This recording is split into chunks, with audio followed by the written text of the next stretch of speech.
Hello दोस्तों, नमस्कार। उम्मीद करते हैं आप अच्छे होंगे।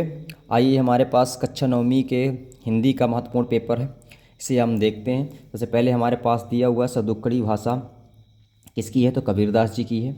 मेघ आए रचना के कवि कौन है, तो सर्वश्री दयाल सक्सेना जी हैं। कामायनी, कामायनी एक महाकाव्य है। झूरी के साले का क्या नाम था, तो झूरी के साले का नाम गया था। दो वर्णों के मेल से होने वाले परिवर्तन को क्या कहते हैं, तो दो वर्णों के मेल से होने वाले परिवर्तन को संधि कहते हैं। इस जल प्रलय में पाठ की विधा क्या है, तो जल प्रलय इसमें जो पाठ की विधा ये क्या है, एक रिपुतार्ज है। इसके बाद हमारे पास दिया है किस कवि को भारत की आत्मा कहा जाता है, तो माखनलाल चतुर्वेदी को भारत की आत्मा कहा जाता है। कविता के शाब्दिक अनुशासन का नाम क्या है, तो कविता के शाब्दिक अनुशासन का नाम छंद है। रस के काव्य को क्या कहा जाता है, रस को काव्य का आत्मा कहा जाता है। महादेवी वर्मा के बाबा उन्हें क्या बनाना चाहते थे, तो महादेवी वर्मा के बाबा उन्हें विदुषी बनाना चाहते थे। उपहास शब्द में क्या है, कौन सा उपसर्ग है, तो उपहास शब्द में उपसर्ग है। रीढ़ की हड्डी में एकांकी में कुल कितने पात्र पाए गए हैं, तो रीढ़ की हड्डी के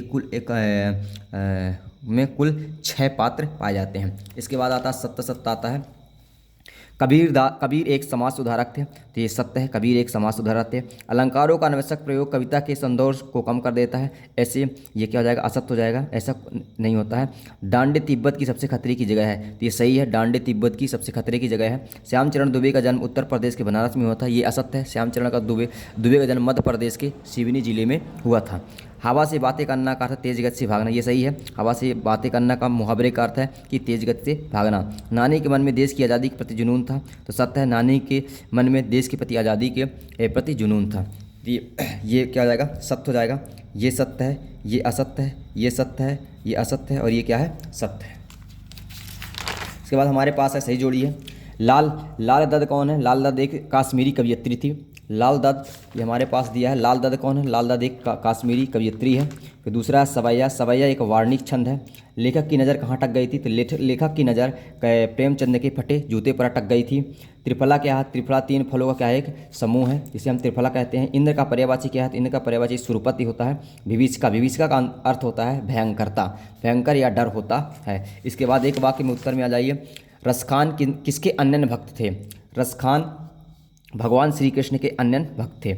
मेघ आए बन ठन के पंक्ति में कौन सा अलंकार है, लिखिए। मेघ आए बन ठन के पंक्ति में अनुप्रास अलंकार है। सलीम अली के पत्नी का क्या नाम था, सलीम अली के पत्नी का नाम तहमीना अली था। संधि कितने प्रकार की होती है, तो संधि कितने प्रकार की होती है, इसके नाम लिखिए। तो संधि 3 प्रकार की होती है, इसके नाम कौन कौन से, स्वर संधि, व्यंजन संधि और विसर्ग संधि।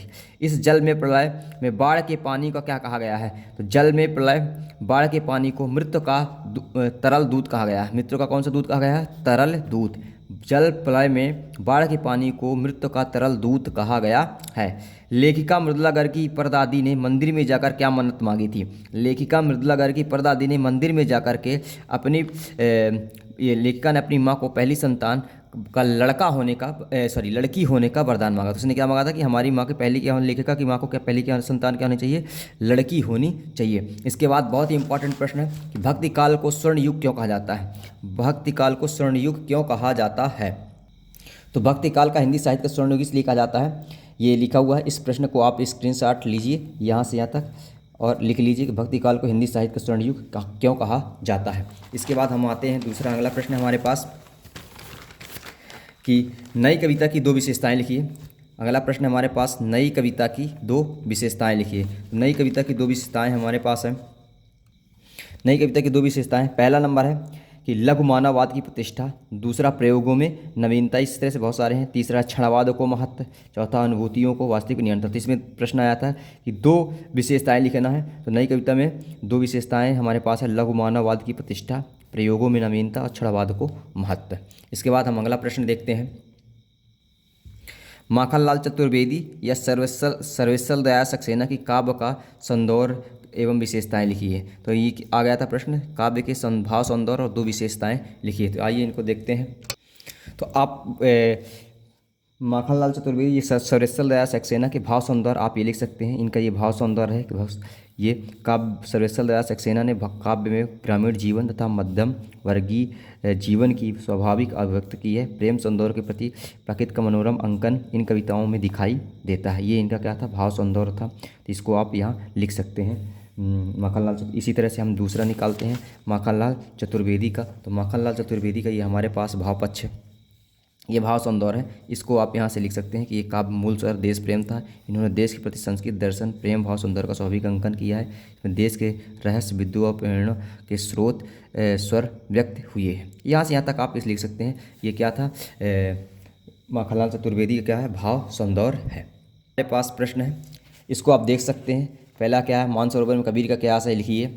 कवि पंत ने गांव को मरकत दिव्य पर के खुला क्यों छोड़ दिया। किस शासन की तुलना तम के प्रभाव से की गई है। बच्चे का काम पर जाना धरती के एक बड़े से हो गया था। ये रस की परिभाषा आई है, ये आप देख सकते हैं। दुआ छंद की परिभाषा उदाहरण सहित लिखिए, ये बहुत महत्वपूर्ण प्रश्न है। महाकाव्य खंड काव्य में 2 अंतर लिखिए, या इसमें आ गया था एक अथवा में उपअलंकार की परिभाषा उदाहरण सहित लिखिए। गद्य की प्रमुख विधाओं के नाम लिखिए। तो गद्य की प्रमुख विधाएँ अब आपको मालूम होना चाहिए गद्य की प्रमुख विधाएँ कौन कौन। जैसे ये पहली यही लिखा है यहाँ, निबंध, रिपोर्तार्ज, आत्मकथा, जीवनी, संस्मरण, ये सब क्या गद्य की विधाएं हैं। ये निबंध आ गया था, निबंध की कोई 2 विशेषताएं लिखी है। फिर इसके बाद कवि परिचय, ये हमारे पास आ गया था। महादेवी वर्मा और शंकर प्रसाद, ये लेखक परिचय है। इनकी दोनों की क्या लिखना था, भाषा शैली लिखना था। दोनों की कौन कौन सा, महादेवी वर्मा और शंकर प्रसाद, इनकी 2 रचनाएं एवं इनकी क्या लिखना था, भाषा शैली लिखना था। इसके बाद इस घटना से पता चलता है कि हीरा और मोती गहरी दोस्ती थी। 2 बैलों की कथा पर आधार पर इसका उत्तर लिखिए, ये आया था। तो सलीम अली प्रेमी पक्षी प्रेमी कैसे बने, लिखिए। बहुत ही महत्वपूर्ण प्रश्न है। इसके बाद हम आते हैं, ये आप देखिए कि आज की उपभोक्तावादी संस्कृति हमारे दैनिक जीवन को किस प्रकार से प्रभावित कर रही है, इसको लिखिए। तिब्बत की यात्रा के दौरान लेखक राहुल साक्यत्यायन को किन कठिनाइयों का सामना करना पड़ा था, लिखिए। ये 2 मुहावरे का अर्थ आ गया था। अंधे की लाठी एकमात्र सहारा, ईद का चांद होना, बहुत समय बाद दिखाई देना। निपात शब्द की परिभाषा लिखिए, ये आ गया था। बहुत ही इंपॉर्टेंट प्रश्न है ये। बाढ़ से पीड़ित कौन कौन सी बीमारियों के लिए फैलने की शंका रहती है, लिखिए। रीढ़ की हड्डी एकांकी के आधार पर गोपाल प्रसाद की सहित कोई विशेषताएं, लिखिए। बहुत ही इंपॉर्टेंट प्रश्न है। फिर इसके बाद ये आ गया था संदर्भ प्रसंग व्याख्या, ये इसको आप देख सकते हैं। इसके बाद हमारे पास ये आ गया था गद्यांश का संदर्भ प्रसंग और व्याख्या कीजिए। तो अब इसको आप पाठ पहचानिए और उसके बारे में लिखिए। इसके बाद ये सबसे आज इस समय में क्या आता है, ये एडवर्टाइजमेंट आता है। योग का महत्व एवं विषय पर अनुच्छेद लिखिए। तो पानी की बचाने के लिए एक विज्ञापन आ गया था। इसके बाद ये आ गया था अपठित गद्यांश है। इसके उत्तर हमको खुद क्या करना है, छांटना है और लिखना है। इसके बाद अंत में आते हैं हम, ये अपठित गद्यांश उसी का अथवा में है। इसके बाद लास्ट में आया था जो आवेदन पत्र आया था, वो शुल्क मुक्ति फीस माफ़ करने का आया था। या तो वार्षिक परीक्षा की तैयारी में संबंध पिताजी को पत्र लिखिए। यहाँ सबसे इम्पोर्टेंट निबंध में इसमें क्या आया था, पर्यावरण प्रदूषण, विद्यार्थी अनुशासन, वृक्षारोपण, आज की आवश्यकता, जीवन में खेलों का महत्व, कंप्यूटर की प्रतियोगिता। ये बहुत सारे प्रश्न हैं, इनको आप क्या कर सकते हैं, लिख सकते हैं। धन्यवाद। ये वीडियो आप ज़्यादा से ज़्यादा दोस्तों को शेयर कीजिए ताकि आपके जितने भी दोस्त भाई बहन पढ़ते हैं उनको ये ज़्यादा से ज़्यादा प्रश्न मिल सके और वो उसके परीक्षा में क्या हो, हेल्प हो। धन्यवाद।